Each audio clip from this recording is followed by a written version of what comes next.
राम राम जी सबको। आपका दिन मंगलमय हो। मैं ईश्वर से कामना करती हूँ आप हमेशा खुश और स्वस्थ रहें।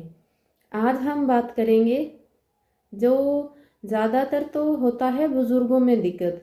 अब कोई जब चारपाई में गिर जाए और चलने फिरने लायक ना रहे, यहाँ तक कि ये हालत हो जाती है कि वो अपनी करवट भी नहीं ले पाते। और वो किस वजह से हुए, बुढ़ापे के कारण, कोई रोग के कारण, पैरालाइज के कारण, वो बहुत अलग अलग से कारण होते हैं। तो उस कंडीशन में होता क्या है, बहुत ज़्यादा देखभाल करने पर भी शरीर कहीं कहीं से गलने लगता है। जिसे आम भाषा में हम बोल देते हैं ये तो इनको तो जहाँ ज़्यादा देर लेटे रहने से, या बुज़ुर्गों की स्किन भी इतनी सॉफ्ट हो जाती है कि हल्का सा कहीं भी लगा तो वो स्किन उतर जाती है और अंदर से ऐसे पस रहना, घाव गीला रहना, गलना जिसे हम बोल देते हैं, तो ये दिक्कत हो जाती है और ये ठीक भी नहीं होती। और इसमें यहाँ तक कि आगे देखा गया है कि इस घाव में कीड़े तक लग जाते हैं, तो बहुत ही दर्दनाक कंडीशन होती है। मैं फिर से कहूँगी भगवान से दुआ करती हूँ कि ऐसी कंडीशन किसी का ना हो, सभी स्वस्थ रहें। मैं एक बात आपको आज बोलना चाहूँगी, मैं ये सिर्फ बोलने के लिए नहीं बोलती। अब कुछ एक लोगों ने मुझे कहा तो मुझे समझ आया। उन्होंने मुझे पलट कर बोला कि आप वीडियो में बोलते हो मैं ईश्वर से कामना करती हूँ कि आप हमेशा खुश और स्वस्थ रहें, तो आप क्या सच में कामना करते हो? डॉक्टर की तो ये इच्छा होती है, हर डॉक्टर की। उन्होंने बोला कि वो उनका काम यदि चलता रहे, उनका जो प्रोफेशन है, काम है जो रहे, उनको पैसे ज़्यादा कमाने होते हैं, जो पैसे आते रहें, तो हर डॉक्टर यही चाहता है कि मरीज आते रहें। वो तो एक तरह से उनकी दुकानदारी होती है। मैं आपको सच में बोलती हूँ, मेरा ऐसा इंटेंशन नहीं है कि कोई मरीज ज़्यादा हो, या मैं सच बताऊँ तो ये भी नहीं कि जो रोग ऐसे हों कि वो मेरा वीडियो देखने पे मजबूर हो। मुझे ऐसे पैसे नहीं चाहिए। मैं तो ये वीडियो सिर्फ इसीलिए बना रही हूँ ताकि यदि किसी को ऐसे रोग हुए हैं तो उनको पता चल सके, वो ठीक हो सके। और मैं सच में ये कामना करती हूँ कि कोई भी रोगी ना हो, सभी स्वस्थ हों। मुझे पैसे से कोई मतलब नहीं है। मैं नहीं चाहती कि कोई रोगी हो और उनका वो इलाज के लिए मेरे पास आए या मुझसे दवाएं ले। मैंने ऐसा, आप देख भी सकेंगे कि मेरे जो वीडियोस हैं, लगभग 200 वीडियोस कंप्लीट होने वाली हैं, लेकिन एक भी वीडियो में मेरा इंटेंशन ऐसा नहीं है कि मैं दवा बनाऊं या ये दवा तो प्रॉपर आपको मुझे यहाँ से मिलेगी, ये दवा आपको यहाँ कॉन्टैक्ट से मिलेगी। ऐसा नहीं है कि मैं दवा नहीं बनाती, बनाती हूँ, लेकिन सिर्फ उन्हीं पेशेंट्स के लिए जो बिल्कुल भी बनाने में समर्थन न हो। और उसमें भी मैं उनको पूरे इंग्रेडिएंट्स और सामान सब बताती हूँ, ये चीज़ें आप घर पे बना सकते हो। और यदि वो ना हो बनाने में सक्षम तो बहुत ही कम। और बाकी तो अब मेरा जो मेन मोटिव है वो यही है कि ज़्यादा से ज़्यादा लोगों तक जो बीमार हैं, हर चीज़ का सस्ते से सस्ता घर का जो मतलब ट्रीटमेंट हो वो पहुंच सके। तो इस चीज़ में मैं लगी हूँ। तो मुझे कहीं ना कहीं जो मेरे पुराने लोग जुड़े हैं और जब दवा मांगते हैं, कहीं ना कहीं उन्हें भी मुझे जवाब देना पड़ता है और बहुत बुरा लगता है। फिर भी जहाँ तक कोशिश रहती है, जिनकी मजबूरियाँ हों उन्हें तो मैं बना कर देती हूँ, बाकी मैं सबको सामान ही बताती हूँ। तो मेरा कोई ऐसा इंटेंशन नहीं है, मेरी ऐसी कोई दुकानदारी नहीं है कि ज़्यादा मरीज हो। और ये दुआ मैं सच में करती हूँ, जब किसी भी रोग के बारे में बात करती हूँ और सोचती हूँ तो मन से दुआ करती हूँ कि ये बीमारी किसी को ना हो, जो गंभीर बीमारियां होती है। जैसे अब जो मैं आज टॉपिक पे बात कर रही थी तो मन भावुक हो गया, क्योंकि वो जब जिस चीज़ पे मैं बात करती हूँ तो मेरा पूरा ध्यान उसी चीज़ में होता है। और ये जो और लोग वीडियो बनाते हैं, हो सकता है उनमें ये टैलेंट हो भी, एक दिन में डॉक्टर्स भी 2-2 3-3 रिकॉर्ड अपने करके जो अब अपने चैनल्स चला रहे हैं वो बना लेते हैं जो ये वीडियो है। लेकिन मैं सच में बताऊं आपको, मुझे पूरा एक दिन और एक रात लगता है इस चीज़ पे सोचने पे, उनको सभी चीज़ों को एकत्रित करने में। जो मेरे पास किताबें हैं उस रोग के बारे में जो मैंने पढ़ा, जाना, समझने में, मतलब पूरा दिन उसी की मेरे दिमाग में रील चलती है।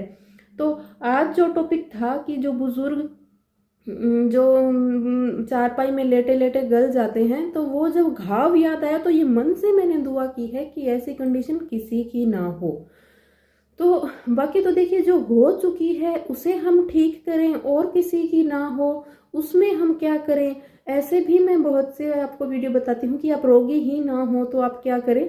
तो प्लीज़ मुझे कभी भी इस चीज नज़र से ना तो देखना और ना समझना कि मुझे पैसे कमाने हैं और मैं ये बोलने के लिए बोल रही हूँ कि आप स्वस्थ रहो। और मैं कामना करती हूँ कि आप हमेशा, मैं सच में कामना करती हूँ और कामना में बहुत ताकत होती है। यदि हम किसी के लिए सच्चे मन से दुआ करें और सभी लोग यदि ऐसी दुआ करने लगे, तो जो मैं देखना चाह रही हूँ सभी स्वस्थ और निरोग पूरी दुनिया को, तो शायद वैसा संभव हो पाए यदि हर कोई ऐसा सोचे तो। बाकी मैं किसी को कुछ नहीं कहती, ना मैं कभी कोई डॉक्टर को रिकमेंड करती कि वो ऐसी दुआ करते हैं या वो ऐसा चाहते हैं या उनका ऐसा प्रोफेशन है, क्योंकि मैंने किसी को ऐसा नहीं देखा। और बाकी तो देखिए, दुनियादारी है, सबका अपना अपना जीवन है, सब अपने अपने अकॉर्डिंग काम करेंगे, हमारे अकॉर्डिंग कोई नहीं चलेगा। हाँ, हमारा जीवन सिर्फ हमारे हाथ का है, तो अपने जीवन को बहुत अच्छे से जिए और पॉजिटिव चले, पॉजिटिव सोचे, तो आपके साथ बहुत पॉजिटिव होगा। क्योंकि इस दुनिया से साथ में कुछ नहीं जाना। और देखिए, यदि मोक्ष मिल जाए तो उससे ऊपर तो कुछ भी नहीं है, तो क्या करना है पैसे का, कौन सा दोबारा जन्म लेंगे तो अब वाला काम आ जाएगा। और यदि कोई औलाद के लिए आप इकट्ठा कर रहे हैं, तो ये कहने की बात नहीं है, दुनिया में नज़र घुमा के देखना, औलाद को संस्कार कमा के दो, उसको काबिलियत कमाना सिखाओ, तो वो खुद कमा सके। आज इकट्ठा करके छोड़ोगे तो उसमें यदि गुण ही ना हुए तो वो गवा देगा, ये हकीकत है। और मैं ये भी नहीं कह रही कि आप अपने पास जो है वो पूरा चौपट करके जाओ, जो बच्चे भीख मांगने लायक कर दो, जो है उतना संघर्षण करो। बाकी आप जितना आसानी से कमा सको, जिसमें किसी की आत्मा ना दुखे, काबिलियत से कमाइए। जीवन है, जो अपना काम है करना है, काम है सो कर्म है, लेकिन ऐसे भी नहीं कि खुद का शरीर खोकर कमाएं। तो चलिए, खैर ये तो बहुत गहराई की बातें हो गई, जिस टॉपिक पे बताना था आपको बताया। आज फिर हम बात कर रहे हैं, घाव गल जाए या जो बुजुर्ग हैं वो गल जाए तो क्या करें। उनके लिए बहुत ही सरल से उपाय हैं, आप नोट डाउन कर लें। तो बहुत छोटी छोटी चीज़ें हैं ये। आपको एक तो उन्हें जो आप दूध दे रहे हैं शाम को, उसमें हल्दी देनी ही देनी है। इस चीज़ की हम गौर नहीं करते और ना ही उस समय दिमाग में आती, क्योंकि वो कंडीशन ऐसी है, दहल जाते हैं कह लीजिए, या समय ही बहुत ऐसा हो जाता है। जो आने जाने वाले होते हैं वही यही कहते हैं कि कितने दिन में पूरा होगा, बहुत तंग हो रहा है, माना तंग हो रहा है। लेकिन जीवन की डोर किसी के हाथ में नहीं होती कि उसी कंडीशन में उन्हें कितने दिन निकालने पड़े। तो कोशिश कीजिए उन्हें ठीक करने की, कि घाव ठीक हो, बाकी प्राण निकलना ईश्वर के हाथ के हैं, जितने सांस दिए हैं उतने आएंगे। तो ये ना कहें कि ये जल्दी से पूरा हो जाए, वो हमारे हाथ का नहीं है। लोग 7-7 साल तक चारपाई में रहते हैं, तो उनको ठीक कीजिए। मानती हूँ वो शायद खड़े नहीं हो पाएंगे, लेकिन शरीर में ऊपरी तौर से उनको तकलीफ ना हो, घाव वगैरह उन्हें हम ठीक कर सकते हैं, ऐसा कुछ नहीं है कि ठीक नहीं होते। तो जो घाव गल जाता है उसके लिए एक तो आपको शाम को उनको दूध में हल्दी देनी है। शाम को प्रेफर नहीं हो पा रही, दिन में दे सकते हैं। बाकी मैं आपकी जानकारी के लिए बता दूं, कुछ एक लोग सोच रहे होंगे जो चारपाई में होते हैं वो बाथरूम अंदर होता है उनका, तो शाम को दूध देंगे तो पूरी रात कपड़े गीले करेंगे।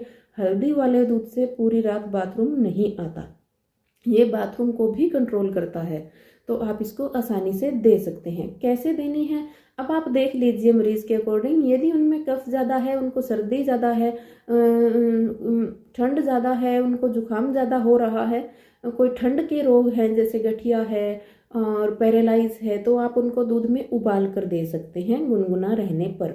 और यदि गर्म रोग की वजह से वो हुए हैं, उनका पहले से ही कलेजे में जलन है, तेज़ाब बन रहा है, खाना नहीं पच रहा है, तो आप उनको हल्दी की मात्रा कम करके और उबले हुए दूध में सीधी मिला के गुनगुना रहने पे दे सकते हैं। दोनों ही तरीके से दे सकते हैं, कोई भी नुकसान नहीं है। वैसे उबली हुई भी देंगे तो ऐसे नहीं कि उनका तेज़ाब बढ़ेगा, मात्रा थोड़ी आप कम कर दीजिए हल्दी की, 1/4 चम्मच, 2 चुटकी ही उबाल लीजिए। एक चाय वाले छोटे कप में, वो ज़्यादा नहीं ले पा रहे हैं तो उस अकॉर्डिंग दवाई की तरह आप उन्हें दे सकते हैं। बहुत ही जल्दी राहत मिलेगी और उनके शरीर में जो आंतरिक दर्द है उनमें उन्हें बहुत राहत मिलेगी। उसके बाद घाव पर लगाने के लिए घाव को पहले आप अच्छी तरीके से नीम के पत्ते उबाल लीजिए पानी में। उसके बाद उस पानी को छानकर जब वो गुनगुना रहे, उसके अंदर एलोवेरा का गुद्दा जो आम घरों में आजकल मिल जाता है, उसको अच्छे से आप मसल के, मतलब जूस सा निकले वैसा वो, उसको निकाल के आप उसके अंदर मिला लें। ध्यान रखिए एलोवेरा कभी भी इस्तेमाल करें, एक बार काट के उसको थोड़ी देर सीधा खड़ा करें तो उसका जो खराश है, जो काले हरे रंग का द्रव्य निकलता है वो निकल जाए, वो हमारे काम का नहीं है। तो वो निकलने के बाद ही एलोवेरा हम इस्तेमाल कर सकते हैं। तो वो एलोवेरा का रस और नीम के पानी से उस घाव को अच्छी तरीके से धोइए। धोने के बाद साफ करने का मतलब है, यदि आप चारपाई पे भी कॉटन से भी उसको कई देर साफ करेंगे तो वो अच्छे से साफ हो जाएगा। इससे फ़ायदा ये होगा, नीचे से चमड़ी भरने लगेगी, जो जीवाणु है उसमें वो मर जाएंगे, कोई भी कीड़े नहीं लगेंगे। उसके बाद उस घाव में आप पुनर्नवा, एक हमारा घास है खेतों में होने वाला, अब मैं उसका फ़ोटो शेयर कर दूंगी आपके साथ। तो वो घास अलग अलग जगह उसे अलग अलग नाम से पुकारते हैं, प्रॉपर नाम उसका पुनर्नवा है। उसको ले आइए, उसकी जड़ के समेत उसको ले आइए। तो पुनर्नवा के पत्ते, टहनी, जड़ सबको पानी में अच्छी तरह से उबाल लें। थोड़ा पानी रहने पे उस पानी से भी उस घाव को उसके बाद में थोड़ी देर धोना है, थोड़ी देर कॉटन के पानी से उसको साफ करना है। उसके बाद यदि घाव ऐसे है कि लगभग ठीक होने लगा है, सूखा है, चमड़ी सख्त हो रही है, साइडों से खिंचाव पड़ रहा है घाव पे, तो हल्दी को शहद में मिला के लगाएं। और यदि बहुत गीला है तो उसमें सीधी आप हल्दी लगा सकते हैं। इससे घाव बहुत जल्दी से भरने लगेगा और आप देखेंगे वो ठीक भी हो जाएगा। ऐसी इन चीज़ों में ताकत है, जो एलोवेरा है, नीम है, पुनर्नवा है और जो हल्दी और शहद है, और एक पीने में जो आप हल्दी दे रहे हैं। एक यदि उनकी कंडीशन ठीक है, वो जैसे 1 कप दूध पी पा रहे हैं, तो उनको आप थोड़ा 2 चम्मच एलोवेरा का रस और 2 चम्मच गिलोय का रस, यदि आप ताज़ा बना पाएँ, घर में एलोवेरा है, घर में गिलोय है आसपास, तो आप वो रस आपको दे सकते हैं। गिलोय का आपको उबालना जरूरी नहीं है, गर्म पानी में सीधे कूट के मसल के आप अच्छी तरह से उसको छान लें तो उसका सारा रस उसमें निकल जाता है। और यदि आप उनको कोई रस ही पीने के लिए दे रहे हैं प्रॉपर, जैसे लौकी का या किसी भी चीज़ का आप जूसर में जूस निकाल रहे हैं, एप्पल का, किसी भी चीज़ का, तो एक जो गिलोय की डंडी है वो उस जूसर में उस जूस के साथ मिला के दे दें, तो जूसर में उसका प्रॉपर जूस निकल जाएगा। एलोवेरा का जूस भी आपको उनको देना है।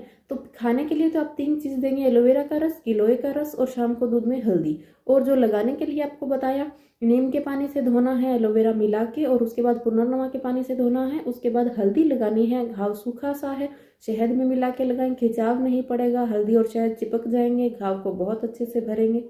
और यदि गीला ज़्यादा है घाव तो सूखी हल्दी आप लगा सकते हैं। यदि कोई इस चीज़ को इतने आसानी से नहीं कर पा रहा और घाव बहुत ज़्यादा खराब हो, डॉक्टर ने बोला है आपको बीटाडिन ही लगानी है, तो आप हल्दी को बीटाडिन के अंदर भी मिला के लगा सकते हैं। तो ये बहुत ही छोटी छोटी सी चीज़ें हैं जिनसे हम हर किसी को ठीक भी कर सकते हैं, उनकी तकलीफ़ को कम कर सकते हैं। और देखिए बाकी तो जो सांसें की बात है वो तो ईश्वर के हाथ में है डोर, हमारे हाथ की नहीं है। तो सेवा भाव रखिए और इन चीज़ों से आप उनको ठीक कर सकते हैं। तो देखिए इसके अंदर हम एक उपचार और भी कर सकते हैं। जैसे किसी किसी को तो इसमें हल्दी से कोई घाव में जलन या दिक्कत, दर्द नहीं होता, और किसी किसी को होता है। तो यदि वो नहीं सहन कर पा रहे हैं, आप हल्दी नहीं लगा पा रहे, तो आपको करना क्या है, पीपल की छाल लें। कौन सी छाल? एक तो ऊपर सख्त लकड़ी होती है और एक अंदर से थोड़ी गीली छाल निकलती है, तने पे से छिलका सा, उसको ले लें। और उसको लेकर आप सिलवट्टे पे इसको गोमूत्र के अंदर थोड़ा पीसें, लेप सा बनाएं। गोमूत्र कौन सा? वही राठी या देसी गाय का हो, अमेरिकन गाय का ना हो, जर्सी का ना हो, मतलब राठी और देसी 2 ही प्रेफर है। और उसमें भी यदि छोटी बछिया का हो तो बहुत अच्छा, नहीं तो फिर नॉर्मल आप गाय का, बछड़े का ले सकते हैं। तो उसको सिलबट्टे पे घिसें तो ये एक लेप बन जाएगा। इस लेप को आप लगाएं तो देखेंगे 2 ही दिन में आराम आना बहुत अच्छे से शुरू हो जाएगा। किसी किसी के तो ठीक भी हो जाता है, नहीं तो 1 हफ्ते में बिल्कुल आपको वो चमड़ी स्वस्थ होके सही हो जाएगी। तो ये आप अपना सकते हैं। उम्मीद करती हूँ आपको मेरी जानकारी पसंद आई होगी। शेयर और सब्सक्राइब करना बिल्कुल ना भूलें। धन्यवाद।